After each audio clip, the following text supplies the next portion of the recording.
¿Qué es una ciudad? ¿Qué elementos distinguen a una ciudad de otra? ¿Una gran ciudad es sinónimo de civilización? Si es así, ¿una megaciudad es un espacio megacivilizado? Parece que no. En el programa de hoy conoceremos algo de la historia de la ciudad de Sao Paulo en Brasil, la megaciudad más importante de Sudamérica, pero también una de las más problemáticas a causa de su crecimiento desmedido. Se habla de civilizaciones antiguas como conjuntos singulares de costumbres, ideas, creencias, manifestaciones culturales y conocimientos científicos y técnicos desarrollados de forma sobresaliente en un espacio definido. Así concebimos a la civilización egipcia, griega, romana o maya. Uno de los elementos básicos de toda civilización son sus ciudades capitales, que se distinguen por abrigar majestuosos edificios, templos y palacios, y por estar trazadas de una manera ordenada o racional. En las grandes ciudades, considerados espacios de distinción, radican las más altas jerarquías sociales: sacerdotes, gobernantes, sabios y administradores.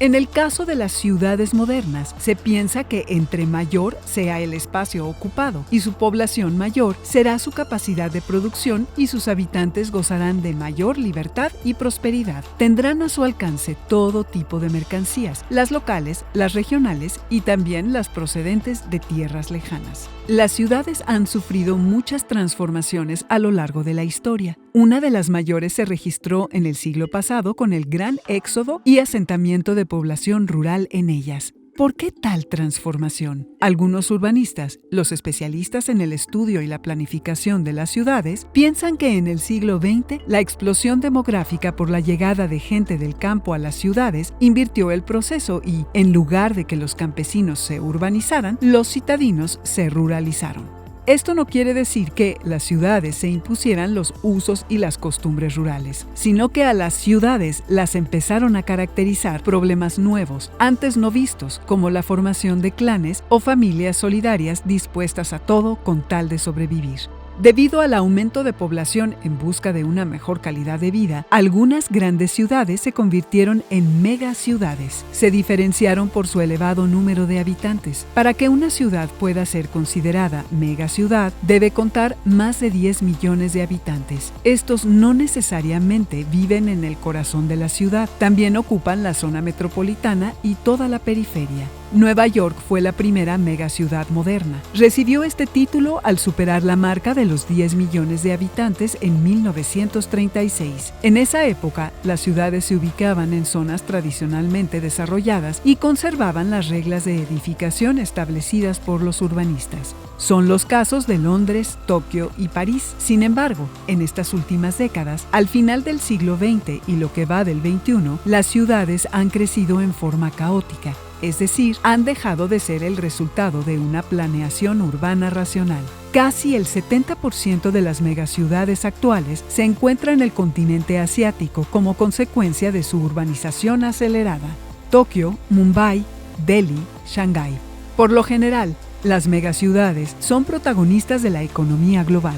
Representan grandes centros de consumo y en ellas se ubican las zonas corporativas especializadas en servicios, además de contar con zonas destinadas a la producción industrial que se encuentran en las afueras, en espacios estratégicos para el transporte de los productos. Adicionalmente, cuentan con grandes y nuevas extensiones urbanas conformadas en su mayoría por asentamientos irregulares y enormes conjuntos de vivienda social subvencionados por los organismos del Estado. Una característica de las megaciudades es su policentrismo, es decir que, con el antiguo centro urbano, generalmente centro histórico, compiten varios nuevos centros con capacidad de atraer actividades económicas, políticas y a veces hasta culturales. Existen grandes diferencias entre las megaciudades localizadas en países desarrollados y las que se encuentran en países en vías de desarrollo. Las de los países desarrollados se caracterizan por un mayor control poblacional y mejores servicios en virtud de su disposición para invertir en infraestructuras. En cambio, en las megaciudades ubicadas en los países en vías de desarrollo, las llamadas conurbaciones, la adición de más y más población consisten en asentamientos irregulares que carecen de planificación e infraestructura. En estos casos, todo se hace al revés. Primero se levantan de manera improvisada cuartos de habitación y después se busca la manera de proveerlos con servicios de agua potable, drenaje, electricidad, asfaltado de calles, construcción de banquetas, escuelas y centros deportivos y de salud. En estos casos, la gestión urbana responde más a lo urgente que a lo importante y a menudo los gobiernos deben encontrar soluciones rápidas a problemas específicos, inmediatos y emergentes como inundaciones, saturación de basura, carencia de agua o electricidad, algo que a veces tienen que enfrentar los habitantes mismos de estos barrios, quienes frecuentemente no pagan impuestos para sufragar los servicios. Las grandes ciudades del mundo están compuestas por sociedades heterogéneas, procedentes de diversas partes, lo cual idealmente permite un ambiente de tolerancia. Si bien en ellas los clanes se han apropiado de barrios enteros, como ocurrió con las minorías italianas, irlandesas, polacas en Nueva York, al pasar a ser megaciudades, a falta de reglamentos y autoridades, la tolerancia se minimiza, los clanes se vuelven más fuertes y acaban por convertirse en poderes paralelos a los estatales, que pueden ser fuente de discriminación social. Los tipos de población y de vivienda hacen que en las megaciudades se produzca un paisaje contrastante. El centro histórico, las zonas comerciales, de oficinas y de centros culturales, así como las áreas residenciales de lujo, contrastan fuertemente con la periferia y las afueras de la ciudad, donde se ubican los barrios pobres. Son como dos mundos distintos. La Ciudad de México está considerada una megaciudad porque cuenta con más de 21 millones de habitantes. La ciudad de Sao Paulo, en Brasil, tiene una cantidad similar de habitantes en toda el área metropolitana. Ahora sí, una vez que aclaramos lo que hace mega a una megaciudad, hablaremos del caso de Sao Paulo. Esta ciudad no siempre fue la más grande y poblada de Brasil. De hecho, comenzó como una misión jesuita en 1554, ubicada a 750 metros al nivel del mar y a 70 kilómetros de la costa del Atlántico. Sus primeros habitantes eran tanto de origen europeo como indígena. Poco a poco, este asentamiento fue creciendo hasta convertirse en un importante centro del comercio por su cercanía al puerto y a las vías de ferrocarril. Después de la abolición de la esclavitud en Brasil en 1888, hasta el fin del siglo XIX, después de Estados Unidos, ¿cierto? Decimos, tras la abolición de la esclavitud, los dueños de las fábricas y grandes terrenos buscaron ayuda de los extranjeros. Miles de inmigrantes viajaron a Brasil para trabajar y como resultado de esta migración, la ciudad de Sao Paulo se convirtió en el centro de la mayor población de descendientes italianos en el mundo y de la mayor comunidad japonesa fuera de Japón, además del gran número de portugueses y españoles. En un periodo menor a 30 años, la población de la ciudad aumentó de 250,000 a 1 millón. Este crecimiento continuó hasta que en 1960 sobrepasó en habitantes a la ciudad de Río de Janeiro. Actualmente Sao Paulo cuenta con más de 23 millones de habitantes en la ciudad y área metropolitana, lo cual la ubica como la sexta ciudad más poblada del mundo. La vida entre tantos millones de personas es una oportunidad perfecta para guardar el anonimato, sobre todo en cuanto cae la noche y comienza la vida nocturna. Uno de los mayores atractivos de esta ciudad, además de la oferta cultural, académica y gastronómica. Por las noches, en Villa Madalena, la fiesta no para. Esta villa es uno de los vecindarios más famosos por sus bares, restaurantes, galerías de arte, antros y por ser el centro cultural y de la vida bohemia de esta megaciudad. Al caer el sol, los locales o visitantes se destrampan y aprovechan para tomar grandes cantidades de alcohol, bailar hasta agotarse y también consumir todo tipo de drogas, no solo dentro de los cientos de establecimientos, sino también en las calles. Desde hace algunos años, los adictos no necesitan esperar a que caiga la noche para poder conseguir la droga de su preferencia en el barrio de La Luz, a unas cuadras de las 2 estaciones de transporte público más concurridas en Sao Paulo. A mediados de la década de 1990, los primeros adictos y traficantes comenzaron a merodear por este barrio, conocido de manera popular con el nombre de Cracolandia, dadas la elevada oferta y consumidores de crack. Más de un cuarto de siglo después, la falta de respuestas por parte del gobierno derivó en una situación fuera de control. Hoy los robos han aumentado en esa zona, poniendo a todos los usuarios del transporte público y transeúntes en peligro y creando una ambiente de inseguridad que expande su alcance cada vez más sobre la ciudad. Según la Organización de las Naciones Unidas, Brasil es el segundo país del mundo en consumo de cocaína y se estima el número de consumidores de crack en 1 millón. ¿Siempre ha existido este tipo de descontrol en Sao Paulo? Pues no.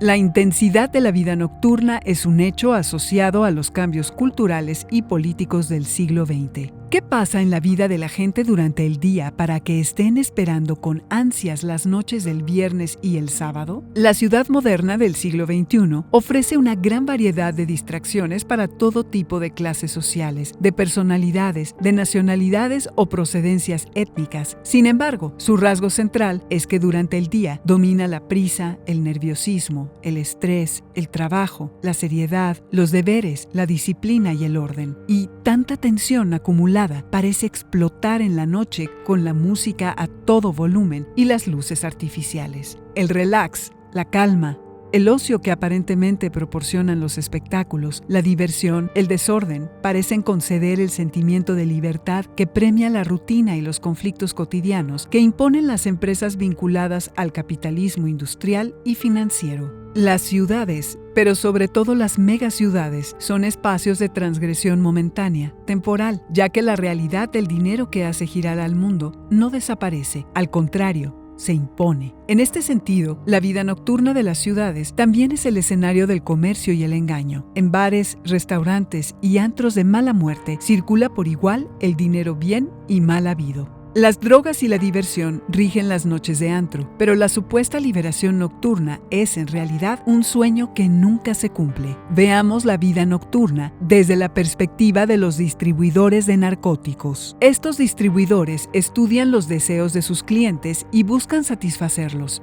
Y aunque en rigor no puedan contravenir los reglamentos urbanos, lo hacen. Son intermediarios entre las autoridades y el público, pero también entre los artistas, los actores, los músicos, los meseros, los vendedores de drogas, los y las trabajadoras sexuales. Ellos condicionan el ambiente y buscan que quienes se internen en sus locales modifiquen su percepción, se fascinen con una especie de mundo mágico radicalmente opuesto al deber ser de la cotidianeidad ordinaria. Harán lo que sea para que los consumidores se convenzan de que en las noches son dueños de sus vidas y que han logrado poner el destino en sus propias manos. ¿Es así o es todo lo contrario? ¿Son las noches de las megaciudades realmente lo contrario de lo que ocurre en el día? Nuestra forma de vida en el mundo actual depende cada vez más y más de las ciudades en donde se concentra el movimiento financiero, político, académico, mercantil, de información y de entretenimiento. Por eso las ciudades crecen aceleradamente, aunque se encuentren en países que no son de primer mundo, como el caso de Sao Paulo, que comenzó a crecer conforme la industria cafetalera ocupaba las áreas de cultivo en sus colinas y necesitaba comunicarse con otras ciudades principales para exportar su producción de café. Con el crecimiento industrial de Sao Paulo en el siglo XX, el área urbanizada siguió aumentando y los barrios nuevos ocuparon los terrenos de las antiguas haciendas, dando paso a un nuevo diseño urbano y tipo de población. El cambio industrial más fuerte sucedió durante la Segunda Guerra Mundial, cuando muchos obreros que trabajaban para marcas internacionales migraron a Brasil para trabajar en fábricas que impulsaron el crecimiento industrial y económico de Sao Paulo. Desde hace algunas décadas, esta ciudad pasó de ser una ciudad industrial a ser una metrópolis comercial con una vida económica muy activa, basada en gran parte en los sectores de servicios y de tecnología, una señal muy clara de su completa urbanización. ¿Qué pasa cuando un gran número de habitantes de las megaciudades se adapta, a su modo, al estilo de vida que éstas ofrecen? ¿Sucede el fenómeno conocido como ruralización, al que nos referimos antes? La ruralización es un proceso en el que la sociedad, o al menos algunos sectores, adoptan prácticas y costumbres rurales en su entorno urbano. Este fenómeno puede suceder cuando algunos inmigrantes que vienen de una zona rural se integran, a veces con la presencia de diferentes niveles de conflicto, a la vida social, cultural o económica de su nueva ciudad. De alguna forma reproducen las costumbres y modo de vida que tenían en las zonas rurales donde vivían, pero ahora en el contexto urbano de la ciudad. La ruralización también se aprecia cuando los ciudadanos originarios de las grandes ciudades adoptan formas de vida de la sociedad rural, como ser más conscientes de su herencia ecológica y adoptar prácticas como los huertos urbanos o el uso de la bicicleta en lugar del automóvil o el transporte público. También implica recordar la importancia de los valores humanos y tratar de ser más amigables y cercanos con los vecinos y personas que los rodean, en lugar de perpetuar la hostilidad que viene con el hartazgo de vivir en una ciudad sobrepoblada. Definitivamente no es lo mismo salir a caminar por una ciudad pequeña o pueblo donde podemos despejar la mente con cada paso, alegrarnos al ver caras conocidas mientras recorremos las calles, que salir a caminar en una gran ciudad con el exceso de propaganda comercial, el ruido de los autos, la gente desconocida que corre apresurada. Casi todos preferiríamos vivir en una ciudad tranquila, pero también queremos las ventajas de la gran ciudad: centros comerciales, teatros, cines, museos, conciertos, escuelas, restaurantes diversos, transporte público eficiente. Desgraciadamente no siempre es posible. Tenemos que dejar unas por otras. Por eso resulta interesante observar lo que intentan hacer algunas ciudades como Sao Paulo: ofrecer lo mejor de los dos mundos, aunque sea en pequeñas cantidades. Transitar rápido empleando medios no contaminantes, abrir espacios de convivencia y aprovechar hasta el mínimo rincón para convertir en jardín el cemento. La comunidad que se encuentra en pueblos pequeños significa compañía y defensa ante las amenazas. En una megaciudad, cada uno vela por sus intereses. No existe ese sentimiento de comunidad, pues se impone la falta de solidaridad, lo cual trae como consecuencia la inseguridad generalizada. En Sao Paulo, el 30% de la población vive en condiciones precarias. Esta población ocupa el 10% del territorio general. Eso significa una desigualdad notoria si consideramos los ingresos que proporciona el desarrollo económico de la urbe. Este porcentaje de la población en condición de pobreza ha tenido que arreglárselas para vivir cerca de su área de trabajo, en donde no le alcanza para vivir dignamente. El desarrollo acelerado de esta ciudad trajo consigo falta de drenaje y tratamiento de aguas. Los ríos que fluían por los alrededores ahora están contaminados y son un foco de infección. Los vecindarios improvisados en las afueras de la ciudad, donde vive la clase obrera, están considerados asentamientos urbanos informales. En ellos reina la inseguridad y la delincuencia, la ley del más fuerte. Además, en tanto los trabajos mejor pagados se encuentran en el centro de la ciudad y las zonas comerciales y residenciales, los costos del transporte en tiempo y dinero resultan muy elevados para quienes viven en los barrios marginales. Estos asentamientos informales, conocidos en Brasil como favelas, no solamente se encuentran allí. En otras grandes ciudades y megaciudades de Asia y África se conocen como slums, chabolas, tugurios o villas miseria. Además de estar ubicadas en zonas peligrosas como montañas, deslizamientos de tierra y ríos, la construcción improvisada de las viviendas, las condiciones de hacinamiento en las que vive la gente, las condiciones deplorables de salubridad e inseguridad ayuda poco a hacer de la vida algo satisfactorio. Las condiciones marginales y miserables de vida provocan muchos efectos negativos en sus habitantes: promiscuidad, agresión, violencia femenina e infantil y una desesperanza generalizada que desemboca en ocasiones en indiferencia y apatía social. Por más ganas que tenga la gente de salir adelante y obtengan servicios básicos, la inseguridad que rige estos lugares es un gran obstáculo para la tranquilidad. Los enfrentamientos entre delincuentes, traficantes de drogas y secuestradores contra la policía provocan una gran cantidad de asesinatos que terminan con la vida de inocentes o ponen en peligro las vidas de niños. Pareciera que vivir en esos lugares es una especie de gueto físico y mental del que difícilmente podrán escapar. Sin embargo, en ellos también se manifiesta la capacidad de recrear el mundo con imaginación y justicia. Los jefes de Estado y de Gobierno de la sede de las Naciones Unidas en el año 2000 dieron a conocer la Declaración del Milenio, a fin de reafirmar su fe en principios que rigen a la ONU para buscar un mundo más pacífico, más próspero y justo. Entre los objetivos del desarrollo del milenio se plantearon erradicar la pobreza extrema, el hambre y garantizar la sostenibilidad del medio ambiente. Su predicción respecto a estos dos objetivos fue que en 2020 la vida de al menos 100 millones de habitantes de asentamientos irregulares mejorara significativamente. Los encargados de elaborar políticas en Brasil y la India lograron mejorar el nivel de vida en las favelas y los tugurios, aumentando la protección contra los desalojos forzosos e ilegales. Esta es una medida positiva, en gran medida gracias a la atención mundial puesta en las favelas, pero aún queda mucho por hacer. Por supuesto, la solución también dependerá de combatir los altos niveles de corrupción que se vive en el país. ¿Qué son los asentamientos irregulares en las ciudades? Los asentamientos irregulares son personas que se acentúan en áreas que no están destinadas para vivir. ¿Cuáles son las razones económicas e históricas de los asentamientos irregulares?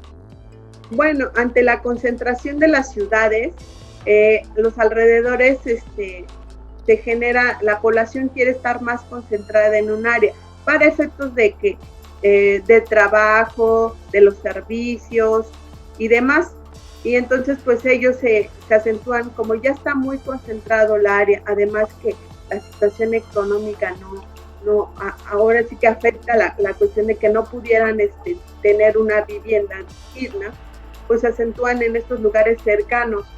¿Qué tipo de política favoreció los asentamientos irregulares en las ciudades? Ciertos grupos sociales en los que se dedican a la invasión de estas áreas para ir creciendo la mancha urbana, ¿sí? Condicionando o prometiendo cosas que realmente pues no se pueden generar. ¿Qué consecuencias tienen los asentamientos irregulares? Pues no tiene una buena calidad de vida la persona que vive ahí, vive de acuerdo a la necesidad que se pueda presentar.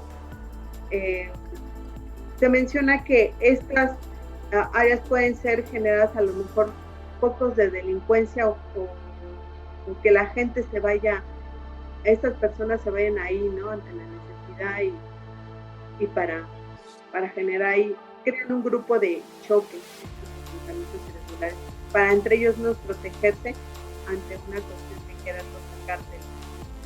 ¿Cómo se han resuelto aspectos como la dotación de servicios, infraestructura urbana, seguridad en los asentamientos irregulares? Esto va a terminar en lo que te explicaba ya. Si ven, hacen todo un proyecto político, los gobernantes, en cuestiones de verificar, pues a lo mejor esta área se organizó mal, ya está creada, ya se invadió todo. Entonces, verificar quién tenga, ahí verifica el gobierno el derecho de posesión, quién tenga su posesión en el inmueble, en qué tiempo, porque igual hay una cuestión de que se puede adquirir de buena fe y de mala fe. De buena fe, cuando tienes un documento y tienes que acreditar tu posesión por 5 años. De mala fe, no tienes a lo mejor un documento, pero ya tienes en tu inmueble viviendo más de 20 años o de 10 años mínimo, ya puedes convertirte a lo mejor en propietario, de acuerdo a las áreas, porque si llega el asentamiento en un área de reserva ecológica o una área protegida, pues ahí recordemos que esos son imprescriptibles, esos inmuebles para poder regularizar. ¿Qué tipo de política se debe implementar para dar solución a los asentamientos irregulares? Crear un programa de adquisición de vivienda. Si yo veo que las personas tienen necesidad de vivienda, crearlo. No tan solo crear, hay estos organismos para poder adquirir una vivienda como es el FOVISSSTE, el Infonavit, pero no son accesibles para todas las personas porque hay personas que no tienen un trabajo fijo y que no pueden tener esta seguridad social de Infonavit, de FOVISSSTE o de algunas otras instituciones que se encarguen. Yo creo que debería de crear el gobierno un programa en donde esas personas que no tienen esa situación pudieran poder adquirir un inmueble regularizado, bien, con todos los servicios. ¿Qué relación existe entre los derechos humanos y los asentamientos irregulares? ¿Se garantizan los derechos humanos en asentamientos irregulares? No se garantiza. No se garantizan los derechos humanos. Porque recordemos que un artículo es una garantía constitucional el que tengamos derecho a una vivienda digna. Y pues estos asentamientos irregulares pues están establecidos en un lugar donde no se puede generar esa situación. Va encaminado esta pregunta con la anterior, en donde vuelvo a insistir, se deben de generar programas o una política pública en donde pueda generar programas para adquirir esas situaciones. Para dar a estas personas un mejor lugar donde vivir, además de mejorar la calidad de sus viviendas, el gobierno de la ciudad de Sao Paulo ha invertido millones de dólares en una serie de programas que van desde instalar servicios básicos en las favelas más estables o permanentes hasta la construcción de pequeños departamentos con rentas bajas a las afueras de la ciudad. Este programa otorga a los habitantes cierta estabilidad financiera y procura un ambiente de mayor seguridad. Sin embargo, estos edificios de departamentos se construyen muy lejos del centro de la ciudad, lo cual no resuelve el problema del gasto de tiempo, dinero y energía en el traslado al trabajo y a las escuelas. Unidades habitacionales construidas en los suburbios, sin que haya plazas, parques, supermercados o centros comerciales cerca. Para combatir la delincuencia y la inseguridad, el gobierno ha incluido acciones que muchas veces son obstaculizadas por los traficantes de drogas, las milicias y las pandillas de delincuentes, situación que al mismo tiempo se convierte en impedimento para la inversión. Otra solución al problema del aislamiento de las favelas es integrar a estos barrios a la ciudad con un mejor sistema de transporte público, entre los cuales están los teleféricos que conectan a las zonas montañosas con una terminal cercana a la ciudad. Como vimos en el caso de Sao Paulo, la urbanización y desarrollo de las grandes ciudades y las megaciudades no significa una mejora automática en la calidad de vida para todos los habitantes. ¿Vale la pena vivir en una gran ciudad si la calidad de vida no es mejor? ¿Cómo se alcanza la felicidad en una zona marginada, en un asentamiento irregular? ¿Tienen ustedes algunas ideas? Hemos llegado al final de este capítulo de Conciencia Histórica, pero la programación de Jóvenes en TV no termina. A continuación, Etnomúsica, con Rodrigo Bartra.